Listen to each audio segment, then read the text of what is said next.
warahmatullahi wabarakatuh. Hai anak-anak mem semua, jumpa lagi dengan Mem Rosita dari SDN 016 Bengkulu Utara. Gimana kabarnya hari ini anak-anak semua? Sehat? Tetap semangat? Alhamdulillah. Jangan lupa bersyukur pada Tuhan Yang Maha Kuasa atas nikmat sehat yang telah kita rasakan sekarang ini.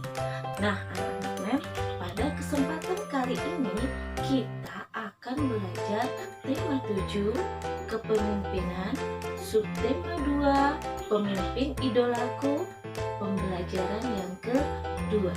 Nah, tapi sebelum kita belajar, kita berdoa dulu.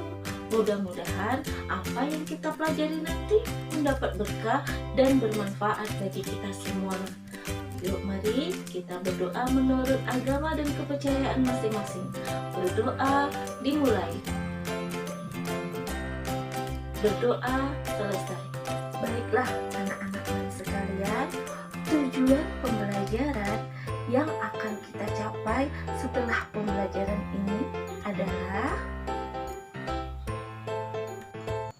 pertama, siswa mampu menjelaskan bentuk tari kreasi daerah berpasangan dengan benar. 2. Siswa mampu menyebutkan berbagai bentuk tari kreasi daerah berpasangan dengan benar. 3. Siswa mampu menjelaskan upaya menjaga kesehatan reproduksi pada masa pubertas dengan baik. Sedangkan manfaat pembelajaran kita hari ini adalah: yang pertama, kalian bisa mengetahui keragaman tari kreasi daerah berpasangan yang ada di Indonesia. Yang kedua, kalian bisa mengetahui cara menjaga kesehatan alat reproduksi pada masa pubertas, dan kalian juga bisa menerapkannya dalam kehidupan sehari-hari sehingga kalian tumbuh menjadi remaja yang sehat. Baik anak-anak, kita mulai belajar ya. Nah sekarang Mem mau tanya, pernahkah kalian mendengar nama Bagong Kussudiardjo? Siapakah beliau? Ya, beliau adalah tokoh seni dari Jawa. Beliau mempunyai sanggar tari di Yogyakarta. Beliau juga menciptakan banyak karya tari dan juga memimpin pertunjukan tari. Nah, kalian ingin tahu lebih lanjut siapa Bagong Kussudiardjo itu? Baik, sekarang kalian baca teks berikut ini.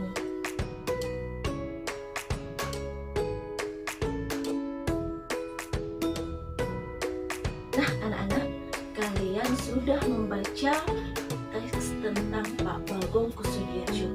Sekarang tugas kalian bekerja sama dengan orang tua untuk menjawab pertanyaan berikut ini.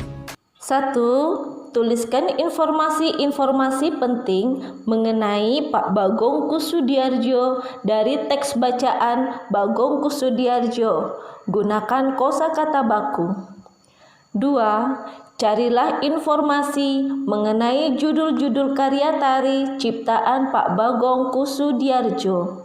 3. Carilah informasi mengenai tokoh tari dari daerahmu, baik seorang pencipta tari, penari, atau pemimpin sanggar tari. Tulislah di dalam buku tugas kalian ya. Anak-anak sekalian, seperti yang kita ketahui, di Indonesia ini banyak sekali jenis-jenis tari. Ada tari daerah, ada juga tari kreasi modern. Berdasarkan banyaknya penari yang menarikan, ada tari tunggal, ada tari berpasangan, dan ada tari kelompok. Nah, pada kesempatan kali ini kita akan membahas tentang tari berpasangan. Ada yang tahu anak-anak mau apa itu tari berpasangan? Tari apa saja yang dibawakan secara berpasangan? Ada yang tahu?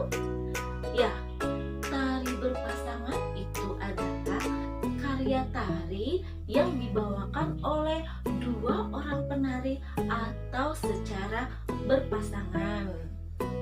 Tari berpasangan dapat dilakukan oleh pasangan putra dan putra, pasangan putri dan putri, bisa juga pasangan putra dan putri. Nah, berikut ini adalah contoh tari daerah yang dilakukan secara berpasangan. Tari piring. Tari piring merupakan tarian yang berasal dari Minangkabau, Sumatera Barat. Pada zaman dahulu, tari piring dipentaskan pada saat panen sebagai ungkapan rasa gembira dan syukur. Sesuai perkembangan zaman, saat ini tari piring dipentaskan pada acara-acara penting seperti acara pernikahan. Tari piring dibawakan dalam bentuk tari berpasangan putra dan putri yang terdapat dalam sebuah kelompok pementasan. Tari Serampang 12. Tari Serampang 12 merupakan tari yang terkenal di daerah Melayu seperti daerah Sumatera Utara, Sumatera Barat, dan Riau. Tari Serampang 12 merupakan tari pergaulan yang ditarikan secara berpasangan sejenis atau putra dengan putri. Tari Payung. Tari Payung merupakan tari pergaulan yang dibawakan secara berpasangan. Tarian ini dibawakan oleh sepasang muda-mudi dan menggunakan perlengkapan payung. Payung lebih banyak digunakan oleh penari laki-laki, sedangkan penari wanita mengekspresikan gerakannya dengan permainan selendang. Tari Legong.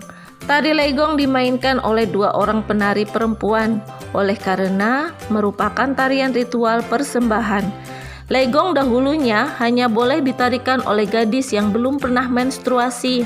Namun, seiring bergeseran fungsinya, sekarang sebagai media hiburan, aturan tersebut sudah ditinggalkan. Penari Legong selalu membawa kipas sebagai alat bantu. Tari Janger.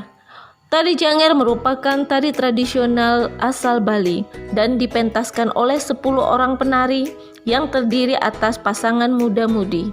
5 penari pria disebut kecak dan 5 penari wanita disebut janger. Para penari menari sambil menyanyikan lagu janger secara bersahut-sahutan. Tari Ketuk Tilu. Tari Ketuk Tilu merupakan salah satu tari tradisional Jawa Barat. Tari Ketuk Tilu menjadi cikal bakal lahirnya tari Jaipong Kerawang. Tarian ini dipentaskan oleh penari-penari wanita dengan gerakan dinamis dan saling mengisi. Tari Bambangan Cakil. Tari Bambangan Cakil merupakan tarian klasik yang terdapat di Jawa Tengah. Tari Bambangan Cakil menceritakan adegan perang seorang kesatria melawan raksasa. Tari Zapin. Tari Zapin merupakan tari tradisional yang berasal dari Riau. Tarian ini syarat dengan nuansa keislaman, hasil dari proses akulturasi budaya Melayu dan budaya Islam di masa silam. Tari Gandrung. Tari Gandrung merupakan salah satu jenis tari tradisional khas yang berasal dari Kabupaten Banyuwangi, Jawa Timur.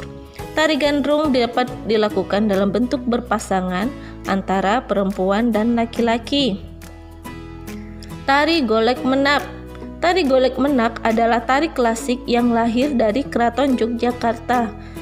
Tarian Golek Menak diciptakan oleh Sri Sultan Hamengkubuwono IX dan pertama kali dipentaskan sekitar tahun 1941. Nah, anak-anak, itu tadi adalah contoh tari daerah yang dilakukan secara berpasangan. Gerak tari yang bersemangat dan tarian yang panjang membuat para penari itu berkeringat banyak. Oleh karena itu, para penari sangat menjaga kebersihan badannya. Begitu juga dengan kita harus selalu menjaga kebersihan diri. Nah, anak-anak semuanya, ada yang masih ingat pembelajaran kita yang lalu tentang perubahan yang terjadi pada masa pubertas? Ada yang masih ingat?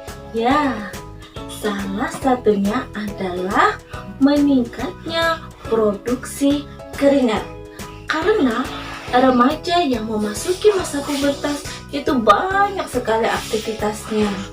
Keringat yang berlebihan itu menjadi sumber bakteri sehingga dapat mengakibatkan timbulnya penyakit. untuk menyikapi perubahan pada masa pubertas itu, kita harus pandai menjaga kebersihan diri. Jika kita sudah menjaga kebersihan diri, itu kita sudah menjaga kesehatan tubuh. Nah, ada yang tahu bagaimana cara menjaga kebersihan diri pada masa pubertas? Mandi dan menggosok gigi secara teratur. Mencuci muka secara teratur untuk mengurangi minyak berlebih sehingga mencegah timbulnya jerawat. Menggunakan pakaian yang bersih dan menggunakan pakaian dalam yang berbahan menyerap keringat. Rajin berolahraga dan berganti pakaian setelah berolahraga. Nah, anak-anak semuanya, kalian sudah mengetahui keragaman tari berpasangan. Kemudian kalian juga sudah mengetahui bagaimana cara menjaga kebersihan diri pada masa pubertas. Semoga kalian bisa menerapkan dalam kehidupan sehari-hari. Dengan menjaga kebersihan diri, berarti kalian sudah menjaga kesehatan diri kalian. Sekian belajar dengan Mem Rosita. Ingat pesan Mem Rosita ya, selalu memakai masker, mencuci tangan dengan sabun, menjaga jarak, dan menjauhi kerumunan. Sekian Mem akhiri. Wassalamualaikum warahmatullahi